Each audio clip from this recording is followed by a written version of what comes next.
And with that, good evening, everybody. It is that time again. It's time for the What's Up Bro podcast show.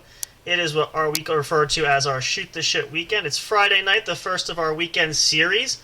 I'm Sam Crow, and as always with me is Big Hoss. Good evening, Big Hoss. How are you, good sir? I'm good. You ready to rock and roll tonight? Of course. Why should I ask? I know, that'll be great, and we'll have more opportunities for some great stuff. Well, we're so thankful you guys are joining us live here on Spreaker.com. You can also be listening to us on Spotify, iHeartRadio, some new platforms we have confirmation we are now distributing to, plus a bunch more. If you're joining us on YouTube listening to the rebroadcast, thank you so much. We love and appreciate you all as well. And we have a lot of great things, exciting things coming up for you guys. We're going to shoot through real quick with some announcements, and then we're going to get right into our show tonight. We have a special theme for the show tonight. Big Hoss and I are going to talk about something very interesting we're going to share. We're going to ask some questions back and forth. It's going to be a lot of fun. So, to start things off, as we always do, we want to give a great shout-out to our good friend and buddy, Mr. J, who is dealing with some personal issues, which we will not share openly on the air. But we wish him well, and we pray for him and his family. What?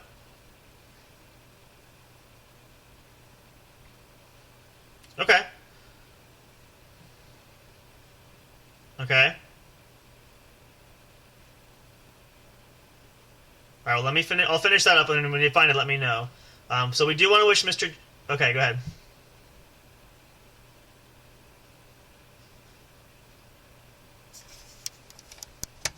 Well, a great shout out to you there. I think maybe, let's see, we might have had some audio issues there. Say that again. Shout out to who?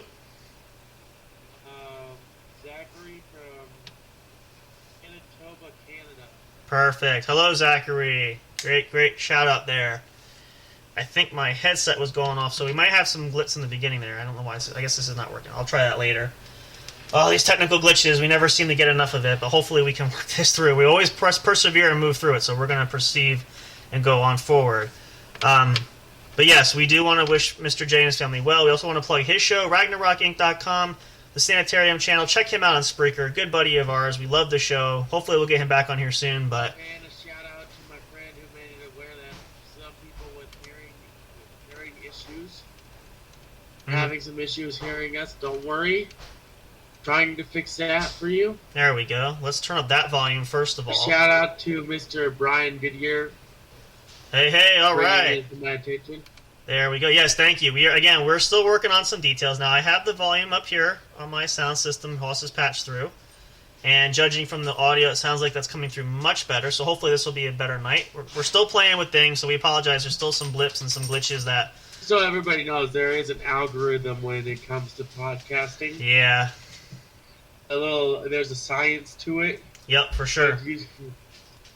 But we didn't expect to grow this quickly. If it wasn't for having the prior experience, connections hit up before we even went in. Right. And Sam Crow having friends that were ready to jump in too. Yep. So we're getting there. We're getting better though. We're still constantly evolving and growing, so we're going to continue to persevere and work through. But I feel like we're on a good track, so we're going to keep rolling with this. Hopefully that'll pick up there. But also, we want to finish up a couple more announcements. Again, we mentioned this before earlier. If you're still not aware of it, the official Facebook business page is up for the What's Up Bro show. It's under our banner for J&J Production Studios. You can check that out. It is linked to our Facebook group, which is the What's Up Bro podcast show. You can click like. You can follow on there. There's posts, updates. We do that kind of stuff all the time.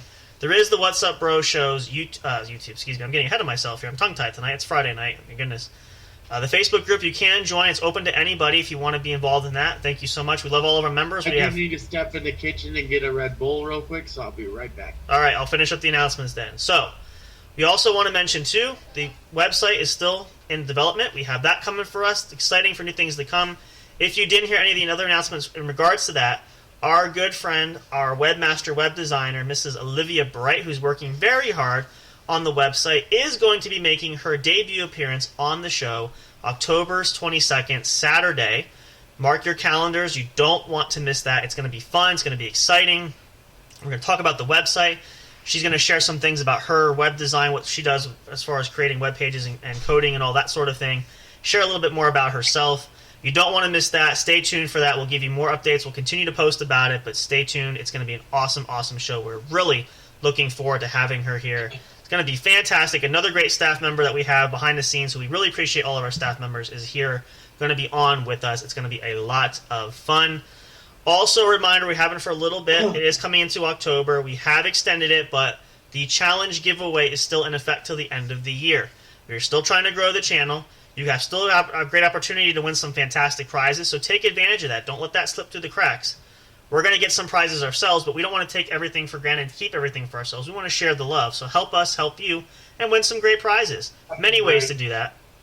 You can refer people to our Facebook group, check the Facebook page. People can email us at whatsuproshow@yahoo.com. People can also check out our official YouTube channel where you can hear episodes of the show. Check that out. Subscribe there. Click the notifications bell so you get updates when we post new content. All kinds of great ways to win. Everybody can be a winner. You just have to actively help us out and make sure that we know that you are the one who referred other people that are coming on here to us so that we can put you in for entering a drawing for the contest. With that being said, I believe that's just about all the announcements, and I think we're ready to get into the show. Do you remember now, Hoss, what it is we're going to talk about tonight? Or did he walk away? I am terribly sorry. Nope, you're there. I think you got frozed out. Are you still there? Can you hear me? No, I think... Hang on a second. Oh, he's not there. I'm sorry.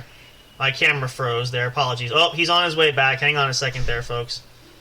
Again, all these delays, things do happen. He's making his way back. Here he comes. He's going to sit in the chair. And everybody cheer in celebration!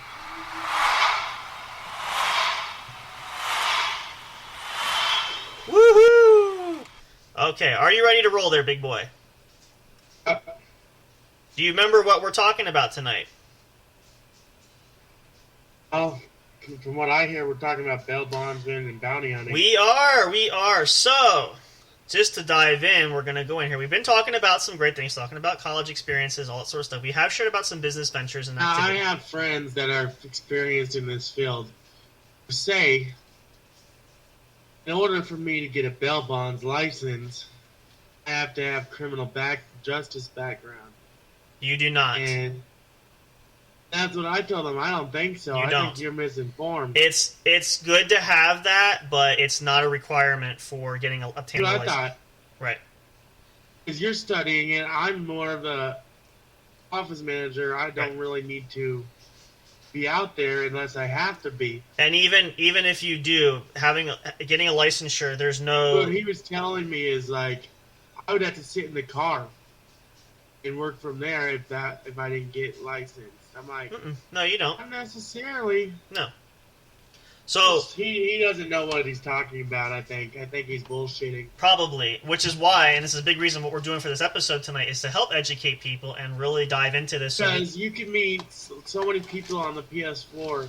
They're gonna bullshit you along the way and say that they know this shit, that they are this, they are that. I'm sorry to inform you, I know a bullshitter when I see one. Yeah. I've done enough research into this to know. Exactly. I don't need a criminal justice background for this. No. It's not required. There's no formal training. It's good if you have... Just so everybody knows, Sam Crow just has to re-up his certification, and he can start. Mm-hmm. Yeah, and there's no... And it's as simple as me getting certified, and then we're working. Yep. I opted to take criminal justice just to strengthen the background, but it wasn't because it was required. Right. So the only really requirement, especially for a license to be a bail bond agent, is you can't have a criminal background. That's really the only He can't have a criminal background, and I'm sorry, I've got news for you. I have a squeaky clean record. So you're good. Yeah, that's really all it boils down to. And I've been to do enough background checks that they have all cleared, clean as a whistle. That's good. So as the title indicates, I am actually in my office. I have one of them. Mm-hmm. I think they're somewhere. Okay. Oh. Well, we're gonna get into this. We're gonna explain all of this. We're gonna help educate the people, all of you guys listening, if you're not familiar with this. So let's start from the top, and I'm gonna pose some questions for Haas, and we're gonna share a little bit back and forth here. So, what are we talking about specifically? We are talking about if you don't know what it is, we're gonna share this. So don't be afraid. We're gonna try to get through as much of this as possible. Most people get confused is they think you have to go into being a bail bondsman with money. Right. Lots of money. That is not the case. No, and we're going to cover all of that. So we're going to go back to the beginning. The thing about bail bonds is the client puts up the majority, the family puts up majority of the stuff, assets, whatever they have, to pay for it. Well, at which point we pay the 10% to get them out. So that's kind of true. So we'll dig into that. So actually, let's start with that. So what exactly is? So we're talking about bail bonds, and bail enforcement. What exactly is a bail bond? Can you elaborate what a bail bond is for the people listening? That is, you call us to get your family member out of jail or whoever it may be. We decide whether or not we want to help them get out depending on their record. So the bail, yes, that's partly true. So the bail bond itself, bail bond is a contract. So basically what happens is, and Haas kind of elaborate, we'll just elaborate just a little bit deeper. If you know someone, if you or someone you know, or you see people, somebody gets arrested, typically what happens is they have to go to court, they have to have a pre-trial, or they have to have an initial appearance, and then they have to have an actual trial. Now, before that trial happens, depending on the offense, depending on what they're charged with, they may have depending on if it's a felony or how bad of a it could be anything, but definitely a felonious type of act can be for sure. Typically what happens is the defendant is remanded to custody or staying behind bars until the court appearance. However, they have an opportunity to post what's called posting bail, which means, as Haas said too, is they have to put up a certain amount of money to appease the court to guarantee that they will return and make sure that they can go home. They're not technically free. They're still under arrest, but it's like being home supervised. They're under our custody at that point. Well, what happens is, so if a person or persons cannot post the money themselves, they have an option to visit what's called a bail bondsman or bail bond agent. That is a person who is licensed to write bonds, and basically the job is very simple.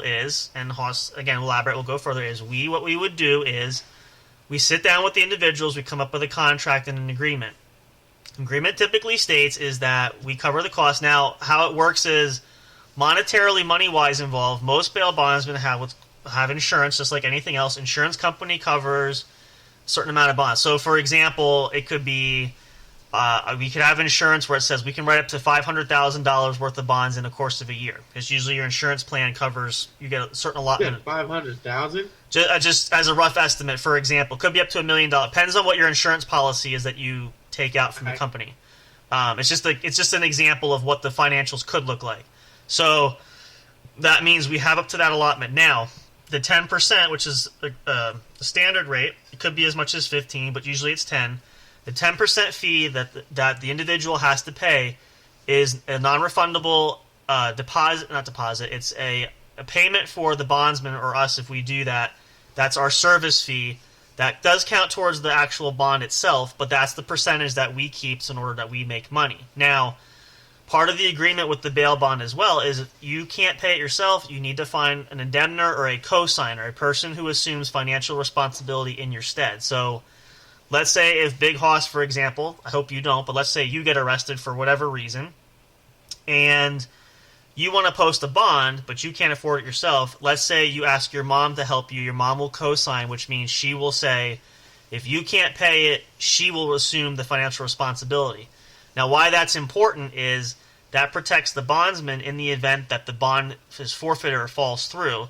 The bondsman doesn't take a hit because, as we've seen too, if anybody is familiar watching Dog the Bounty Hunter or watching any of the series, you've seen, I think it was more so in Dog and Beth on the Hunt, I believe is what the episode was.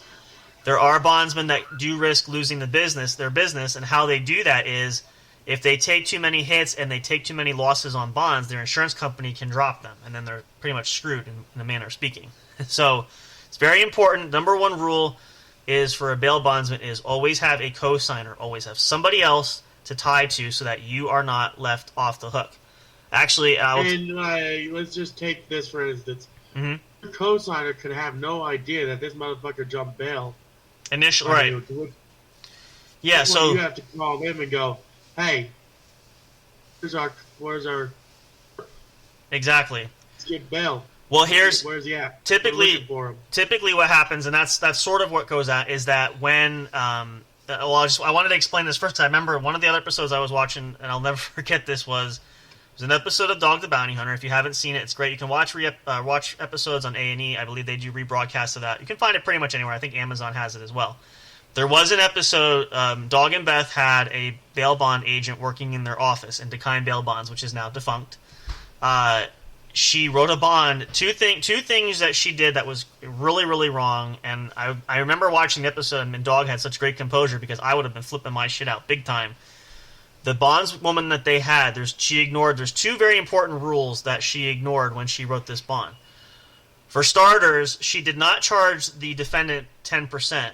He came up with a number of money he was willing to pay, and she accepted that. That's not typically how that works. It should be 10%. Oh, you stick to that set 10%. Right. So that way, if they jump bail, you're covered. Right. Well, and that legally, that's what you want to do too. Now, the issue was the bond itself was a $20,000 bond, so 10% should have been $2,000. He only paid $500, which is not correct. Yes, they were trying to swindle her out of.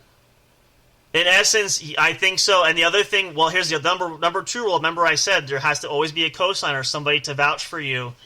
She wrote the bond and never asked the guy for a cosigner. So pretty much that left the kind bail bonds totally open for all kinds of problems where fortunately Dog and the great bounty hunter that he is was able to catch this individual, but they did reprimand her, and I know Leland came in and they sort of demoted her because they said you definitely had to earn this demotion because of the fact that you broke a lot of rules. So there's a lot of paperwork. You want to make sure everything gets involved. Now, as we're mentioning, Haas said too, is there comes a time when part of the bondsman's job is kind of like a probation or parole officer. Our job is to make sure that the individual or individuals show up. They have court dates. They have to show up, and that's part of my rule specifically. If they don't, we have to go get them to take them to their court date. Well, not jail system. Not that. Well, it's sort of like that. What it comes down to is, and my rule will always be, is if I have someone bailed out, they must check in with me to make sure they're showing up. We keep a copy of their schedule when they're supposed to show up for their court date, but if they don't show up to their court date and the judge calls out the case and the person or persons, the defendants, are not present, they declare an FTA or failure to appear, and they issue a bench warrant, which basically means that this individual, this John Doe, did not make his appearance. He ran from the law. He's not showing up. So now this puts the bond company, or us, if we're the ones that wrote the bond, in jeopardy because the court will contact and say this person or persons did not show up. The bond will be defaulted after time frames can vary. Could be 90 days, could be 120 days, whatever the court deems viable. And what that gives us a signal is there's one of two options we have at that point, and that is either find the subject, the fugitive, and bring them back.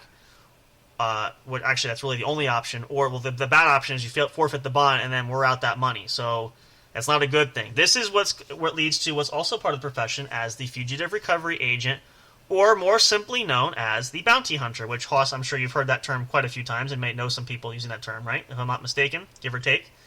Just so you know, not all bounty hunters are required to carry a weapon or a firearm. No. Some are able to.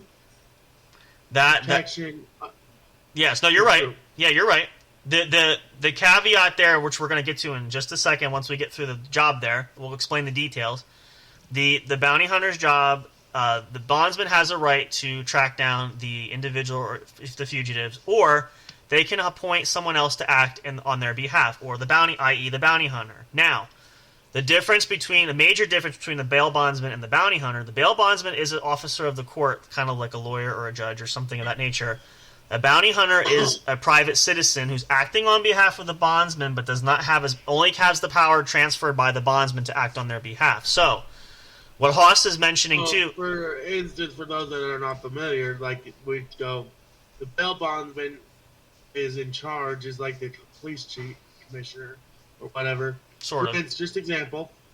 And then the bounty hunters are basically the squad cars for that person.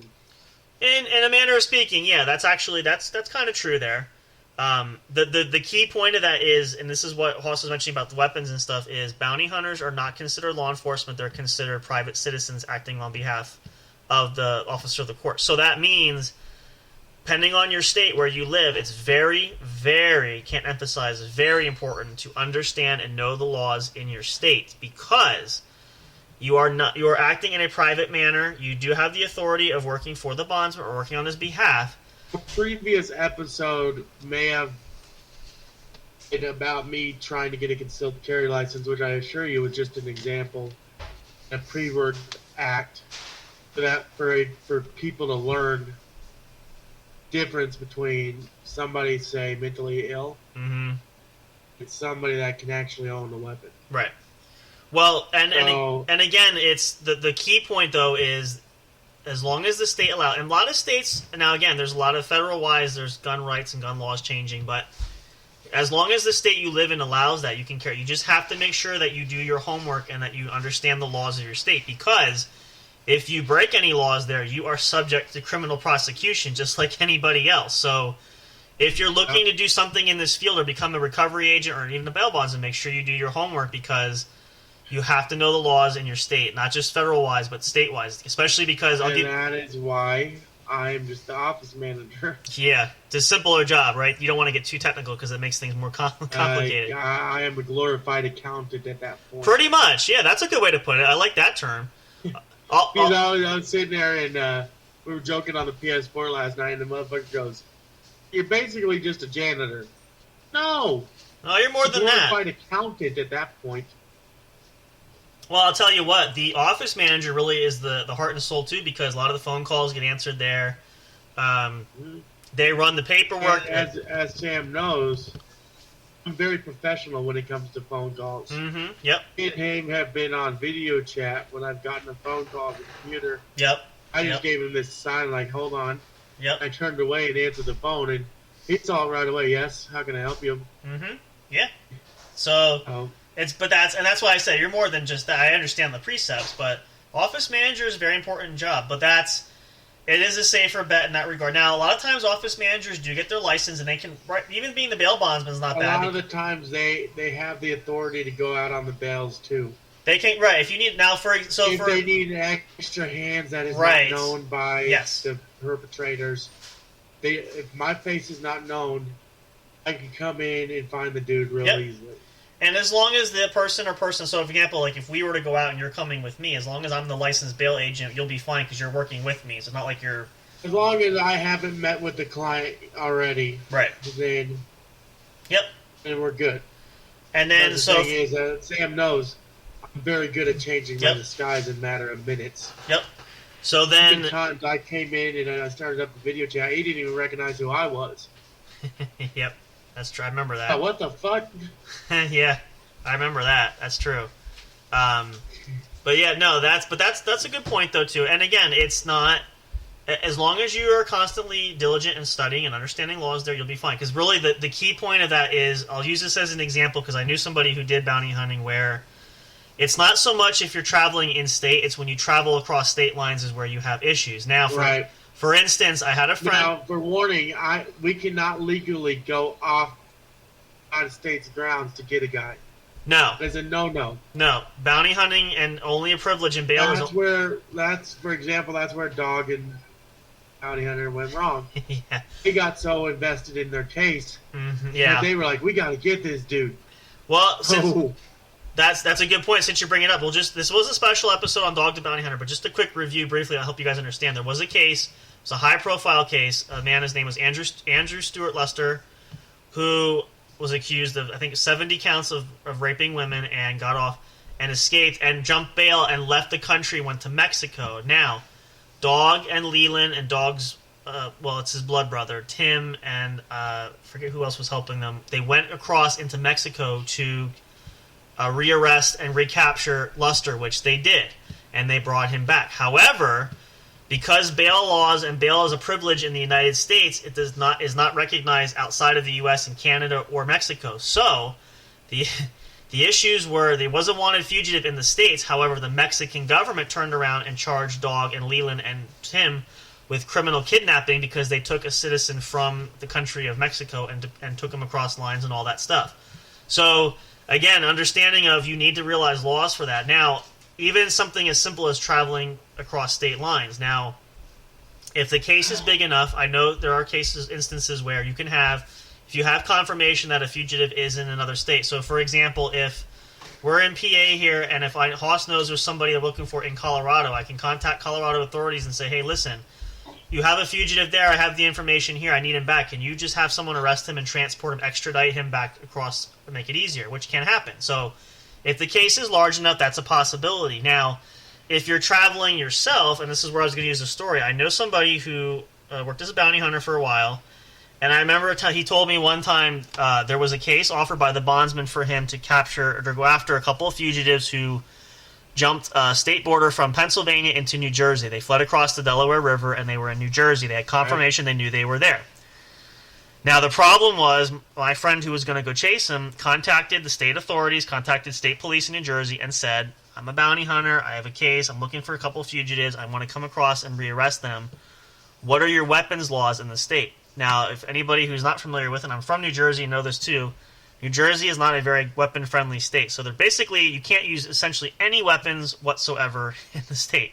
So, bottom line, my friend said, well, if I can't carry any weapons, and it's bad enough, wasn't for one, but two fugitives, so it leaves me severely underhanded, I'm not taking the case. And he told the bondsman, I'm not going. There's the risk does not outweigh the reward, and there's just no profit sharing, or no profit really to gain here. And from what I understand, I didn't know many details, but these two fugitives were considered extremely armed and dangerous types where you want to have extra levels of protection. So, did not work. Have extra friends, yeah, which he did not either. So, not having extra hands and not having any weapons, it makes it kind of a very, very tricky. Difficult. Yeah. So the better part of discretion was we're just not gonna touch this. So sorry, but blah, etc.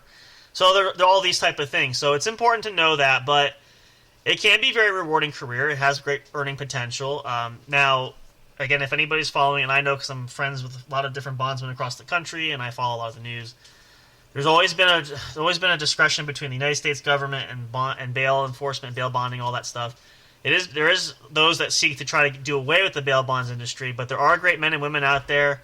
I know we want to thank, and may she rest in peace, Beth Chapman, who was a huge influence there trying to fight to protect the industry. So many great other bail bondsmen are following her lead. There are great people out there fighting for the right to continue that in this industry. Because I think it's very important. I think we need that. It does save the tax. I think it's very important we continue to let bondsmen and bail bondsmen do their job, not intervene like most people would. Like the families, when they see a bail bondsman or a bounty hunter come in, they freak out. Right.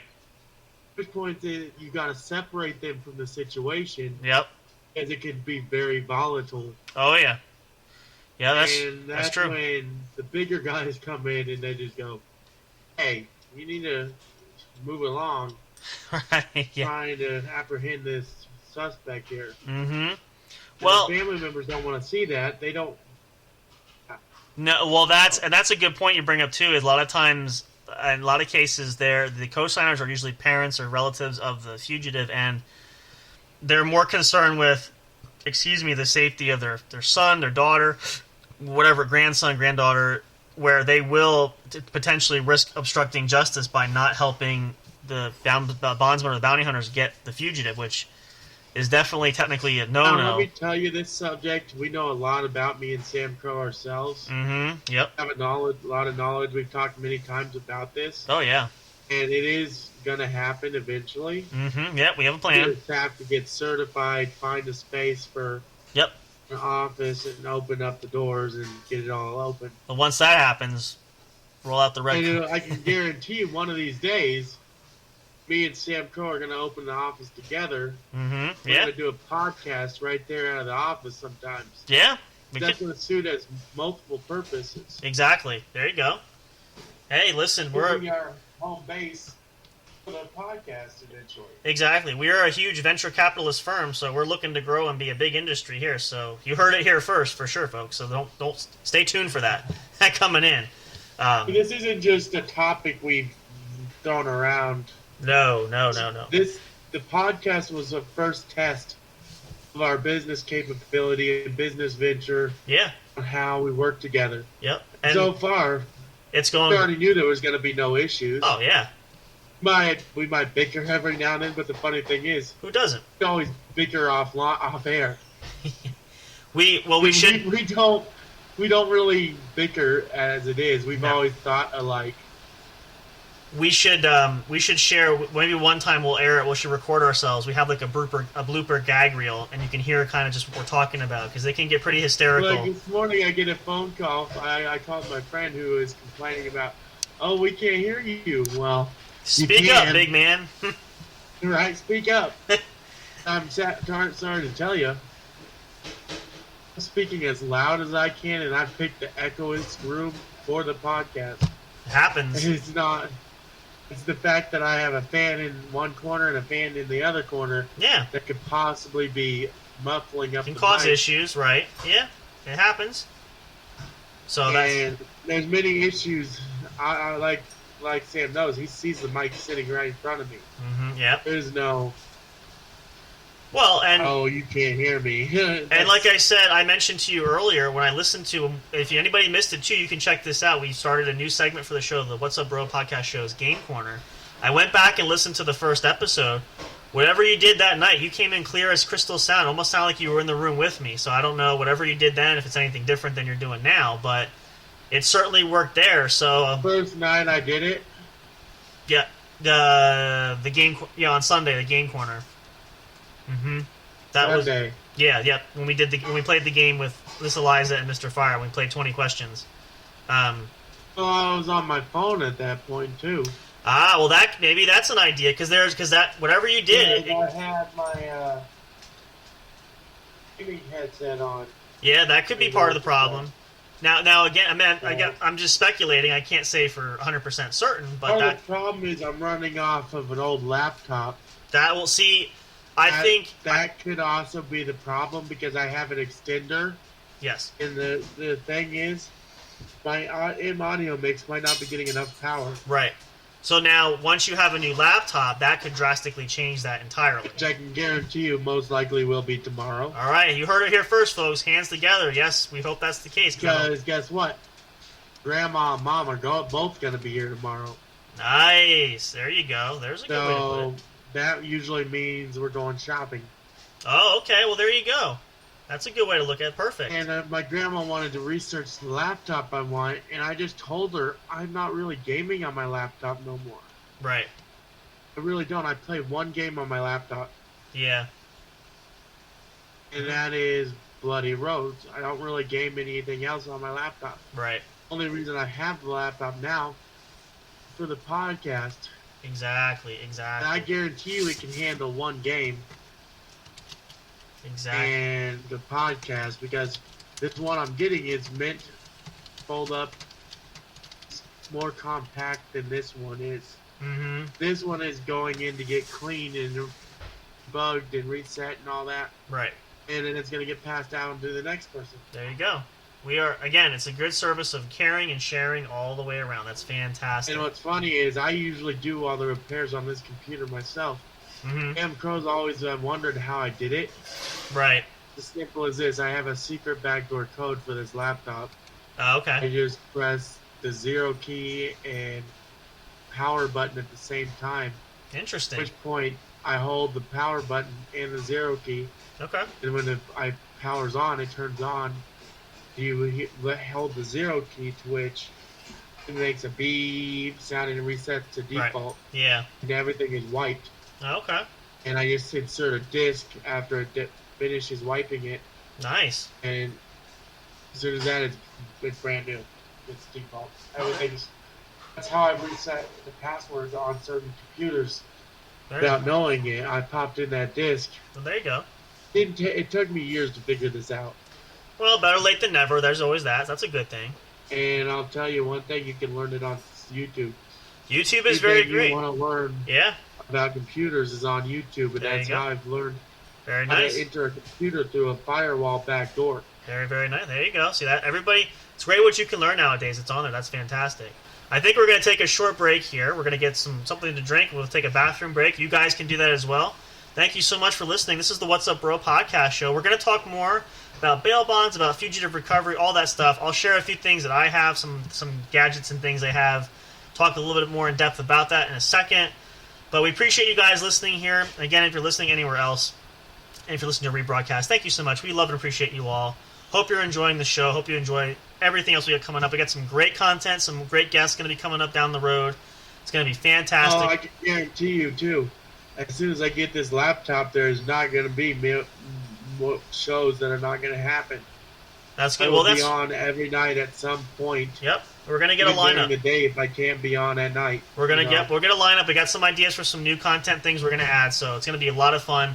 So hopefully, guys. What is that day? Remind me that day that we're supposed to be waiting for what? The web designer to appear. Oh, Olivia. Oh, yeah. You walked away. I made that announcement. So, and again, I will. If you're just joining us on the What's Up Bro podcast show, then I'll remind everybody. So, our web designer, webmaster, Mrs. Olivia Bright, who's been helping us design the website, which hopefully will be up soon. She's going to be making her first appearance on the show. It's slated on the calendar now, Saturday, October 22nd. Which I have to see might be, pull up my calendar here. Is it the last Saturday of the month? No, it's the next to last Saturday of the month. So that's tentatively scheduled right now. She's going to be making an appearance. She's going to talk about the website, talk about some coding and things that she does, and talk a little bit about herself. It's going to be a lot of fun. So she will be here, yes, the 22nd of October, Saturday. Be there or be square. We're taking a short break. We'll be right back. Stay tuned. More great content coming here on the What's Up Bro podcast show. Lots of more great things to talk about. Stay tuned. Don't go away. You don't want to miss out a second of this. It's a lot of fun. It's really fantastic, and we enjoy ourselves and a lot of fun doing that. It's a great way to kick off the weekend. Hope you guys are relaxing and enjoying this with us. It's a great way. If you just put us on, no matter what you're doing, you can have us in the background. We'll help you try to soothe in and ease into the weekend. Everybody works for the weekend. They love it. We'll be right back. Stay tuned. Don't go away for more great content.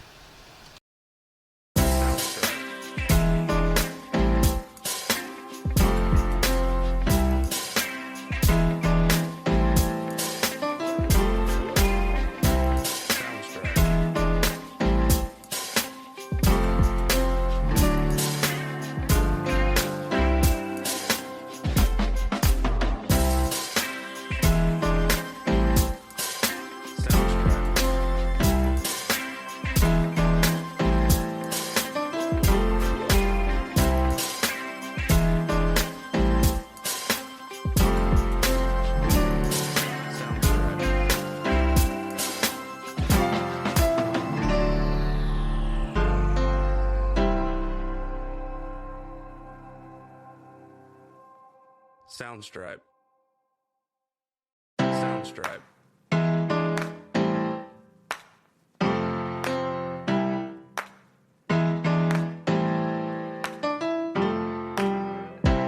Soundstripe.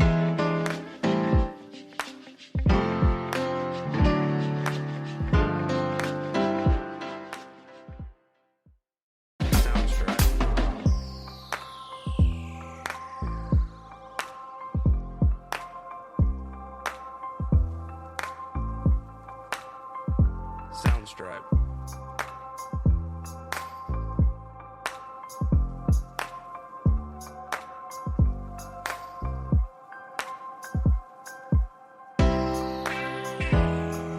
Soundstripe.